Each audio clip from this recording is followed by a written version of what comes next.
Hello बच्चों, let's read the question. Which one of the following statements is incorrect in relation to ionization enthalpy? तो कौन सा statement ionization enthalpy के respect में गलत दिया हुआ है उसे हमें आइडेंटिफाई करना है। So let's start the first option. Ionisation enthalpy increases for each successive electron. तो जनरली अगर हम देखें सो इन ए पीरियड क्या होता है बच्चों, आपका शेल तो नहीं बढ़ता है, शेल तो सेम रहता है, लेकिन नंबर ऑफ इलेक्ट्रॉन्स बढ़ते जा रहे होते हैं, तो नंबर ऑफ प्रोटॉन्स भी बढ़ते हैं साथ साथ। तो जेड इफेक्टिव जनरली क्या होता है यहां पर, इंक्रीज, और जिसकी वजह से आईपी जनरली क्या होता है, इंक्रीज। आयनाइजेशन एंथैल्पी या आईई जिसे हम बोलते हैं, आई बोल देते हैं हम, तो आयनाइजेशन एंथैल्पी क्या हो रहा है, इंक्रीज, क्योंकि जेड इफेक्टिव के बढ़ने से आउटर मोस्ट शेल के इलेक्ट्रॉन्स पर अट्रैक्शन फोर्स बढ़ेगा और उनको निकालना थोड़ा मुश्किल होगा। इसका मतलब उनकी आयनाइजेशन एनर्जी ज्यादा होगी। तो पहला स्टेटमेंट बिल्कुल सही है, लेकिन हमें यहाँ आंसर क्या देना है बच्चों, ध्यान रखना है, इनकरेक्ट को सिलेक्ट करना है। तो अब हम दूसरा देखें।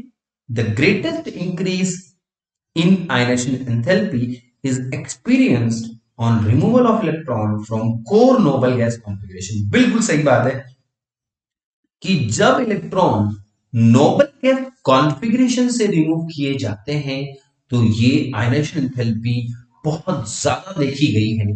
क्यों? क्योंकि नोबल गैस कॉन्फ़िगरेशन कैसा होता है, स्टेबल कॉन्फ़िगरेशन है, इसलिए उस कॉन्फ़िगरेशन से इलेक्ट्रॉन निकालने में बहुत ज्यादा एनर्जी की रिक्वायरमेंट होती है, इसलिए आयनाइजेशन एंथैल्पी बहुत ज्यादा होती है। सो ये भी बिल्कुल सही स्टेटमेंट है, हमें लेकिन इनकरेक्ट स्टेटमेंट सेलेक्ट करना है, ध्यान रखें इस बात का।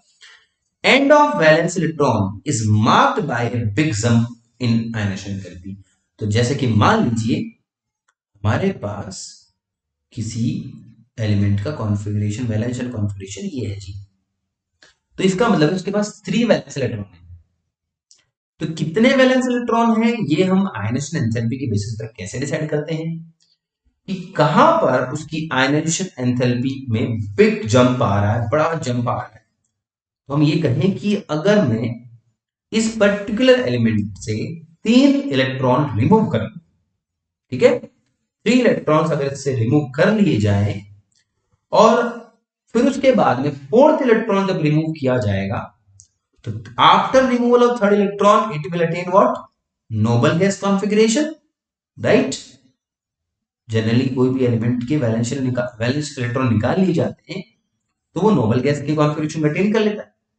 उसके बाद अगर इलेक्ट्रॉन रिमूव करने की कोशिश की जाएगी तो हमारा थर्ड स्टेटमेंट हम देख सॉरी, जो हमारा सेकंड स्टेटमेंट है वो हम देख ही चुके हैं, उसको समझ ही चुके हैं कि जब हम electron table noble gas configuration से रिमूव करते हैं तो हमें बड़ा ज्यादा एनर्जी देखने को मिलता है, आयनाइजेशन एनर्जी देखने को मिलता है।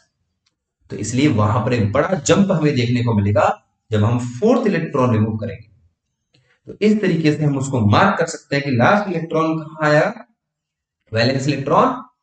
जब बड़ा जंप देखने को मिलेगा उससे पहले तक जो है हमारे वैलेंशियल इलेक्ट्रॉन्स होंगे, ठीक है। तो हमारा यहां पर इसके केस में 4th आई ई जो होगी वो एक बिग जंप वाली होगी। तो इस वजह से हम कह सकते हैं कि इस पर्टिकुलर एलिमेंट में 3 वैलेंस इलेक्ट्रॉन है। लास्ट ऑप्शन है removal of electron from orbitals bearing lower value of n is easier than from orbital having a higher n value. तो ये कहना चाह रहा है कि मान लेते हैं हम 2s1 लिथियम को देख लेते हैं, सोडियम 3s1 को देख लेते हैं, पोटेशियम 4s1 को देख लेते हैं। तो भी n की वैल्यू अगर कम होगी तो कह रहे हैं कि इलेक्ट्रॉन को निकालना क्या होगा, आसान होगा, यानी आईपी कम होगी।